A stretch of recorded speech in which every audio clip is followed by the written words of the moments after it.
baik, selamat siang untuk kita semua. Perkenalkan, nama saya Arnita Mono, NPM 33180082. Di sini saya akan mempresentasikan materi saya tentang pendekatan supervisi kependidikan. Yang pertama, kita akan bahas mengenai pengertian supervisi pendidikan. Istilah supervisi berasal dari bahasa Latin, yaitu supervideo. Artinya, mengawasi atau menilai kinerja bawahan. Mulyasa seperti dikutip bahwa Wahyudi menjelaskan bahwa dalam pelaksanaannya sering digunakan secara pergantian dengan istilah pengawasan. Pemeriksaan dan inspeksi. Pengawasan dapat diartikan sebagai proses untuk menjamin bahwa tujuan-tujuan organisasi dan manajemen tercapai. Juga diartikan suatu kegiatan untuk melaksanakan pengamatan agar pekerjaan dilakukan sesuai dengan ketentuan. Pemeriksaan dimaksudkan untuk melihat suatu kegiatan yang dilaksanakan telah mencapai tujuan, sedangkan inspeksi dimaksudkan untuk mengetahui kekurangan-kekurangan atau kesalahan yang perlu diperbaiki dalam suatu pekerjaan. Dengan demikian, dapat disimpulkan bahwa yang dimaksud supervisi pendidikan adalah bantuan yang diberikan oleh seorang supervisor, baik kepada kepala sekolah, guru, dan tenaga ahli pendidik lainnya, melalui pengawasan untuk mencapai tujuan. Pengarahan dan bimbingan dalam rangka meningkatkan kualitas dan mutu pendidikan yang tinggi serta perbaikan dalam proses belajar mengajar yang lebih efektif dan efisien. Yang menjadi supervisor dalam lembaga pendidikan adalah kepala sekolah yang berperan dan bertanggung jawab dan mengawasi kinerja bawahannya atau guru dan staf administrasi. Hal ini dilakukan untuk meningkatkan profesionalisme guru dalam mengajar. Oke, baik, yang berikut kita akan bahas mengenai tujuan supervisi pendidikan. Seperti telah dijelaskan di atas, kata kunci dari supervisi ialah memberikan layanan dan bantuan kepada guru-guru. Maka tujuan supervisi adalah memberikan layanan dan bantuan untuk mengembangkan situasi belajar mengajar yang dilakukan guru di kelas yang pada gilirannya dapat meningkatkan kualitas belajar siswa. Secara umum, pembinaan guru atau supervisi pendidikan bertujuan untuk memberikan bantuan dan mengembangkan situasi belajar mengajar yang lebih baik. Melalui usaha peningkatan profesional mengajar, menilai kemampuan guru sebagai pendidik, dan mengajar dalam bidang masing-masing guna membantu mereka melakukan perbaikan dan pembinaan dalam rangka peningkatan kualitas pendidikan.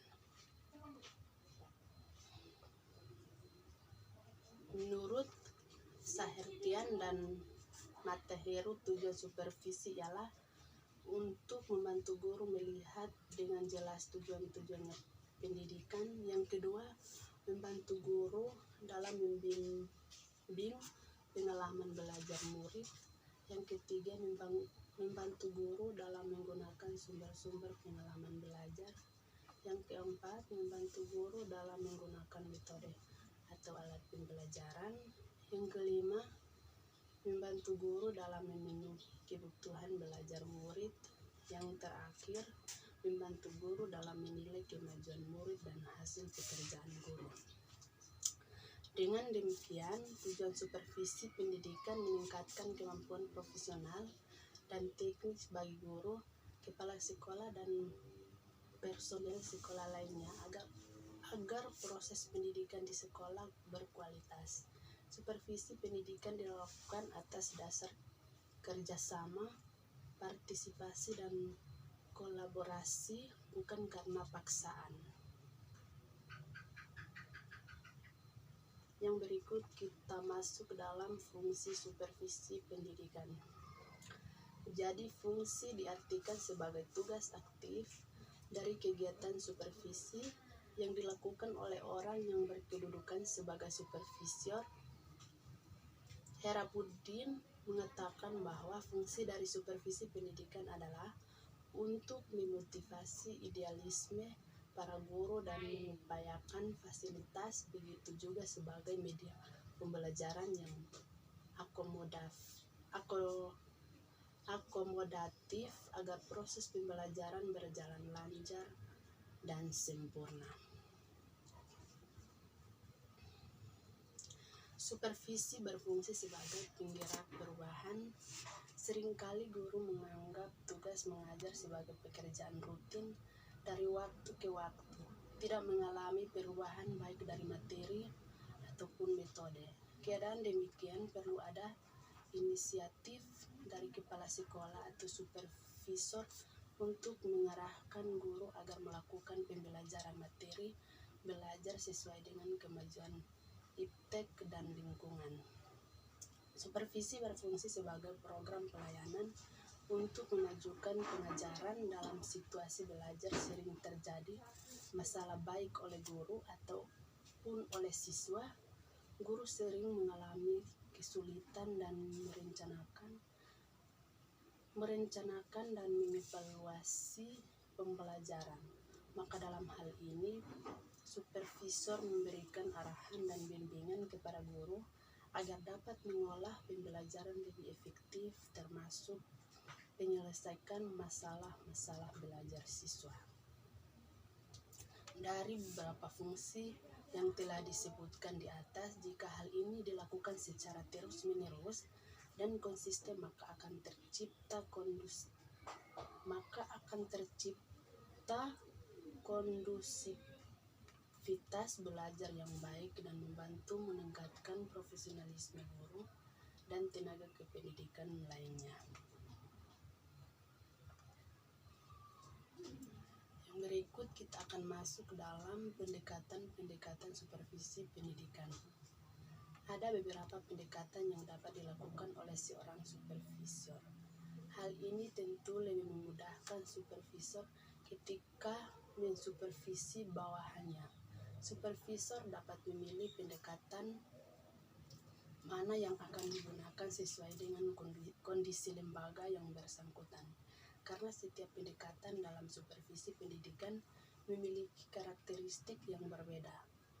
Pemilihan yang dapat bergantung pada masalah yang dihadapi dan tujuan yang hendak dicapai untuk kepentingan yang dimaksud. Beberapa pendekatan supervisi yang dikemukakan oleh Wahyudi adalah pendekatan kolegial, pendekatan individual, pendekatan klinis, dan pendekatan artistik dalam pengajaran.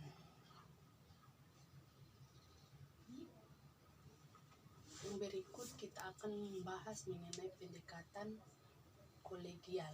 Supervisi kolegial atau yang biasa disebut supervisi rekanan diistilahkan dalam beberapa nama antara lain persupervision, kooperative profesional, development, dan bahkan sering dikatakan kolaborative supervision. Supervisi kolegial sebagai proses formal moderat di mana dua orang guru atau lebih bekerja sama untuk kepentingan perkembangan profesional guru. Yang berikut pendekatan klinis.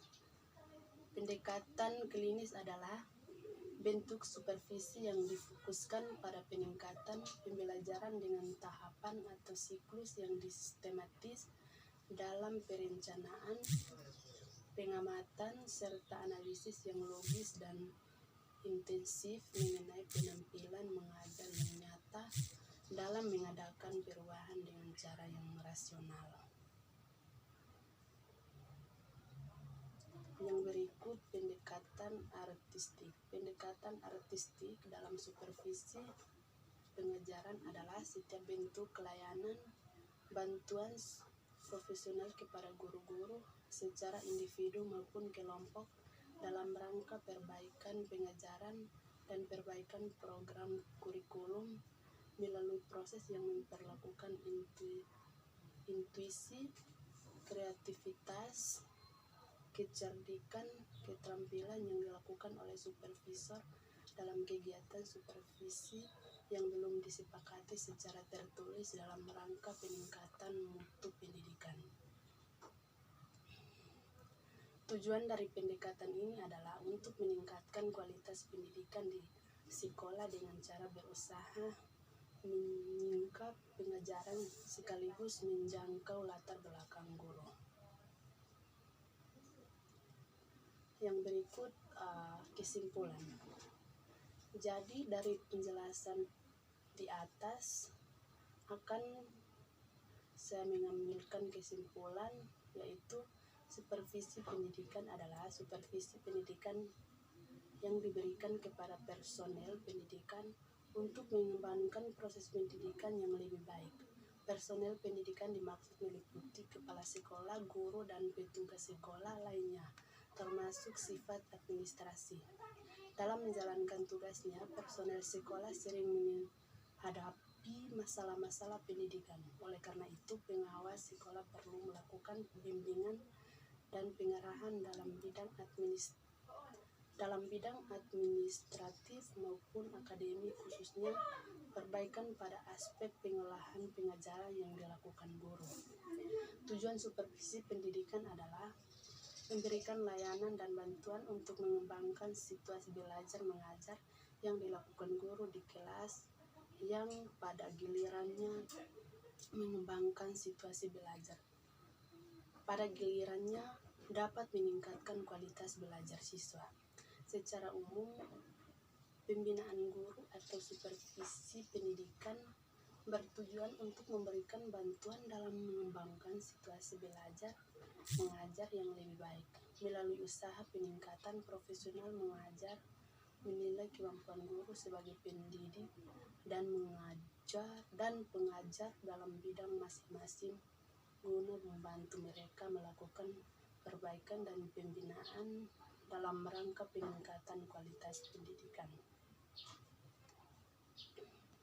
Fungsi dari supervisi pendidikan adalah untuk memotivasi idealisme para guru dan mengupayakan fasilitas, begitu juga sebagai media pembelajaran yang akomodatif agar proses pembelajaran berjalan lancar dan sempurna. Beberapa pendapat yang telah dikemukakan dalam isi materi di atas dapat menjadi pilihan bagi supervisor dalam melakukan supervisi sesuai dengan kondisi dan keadaan guru yang bersangkutan. Baik, inilah hasil presentasi saya. Kurang lebihnya saya mohon maaf. Terima kasih, selamat siang untuk kita semua.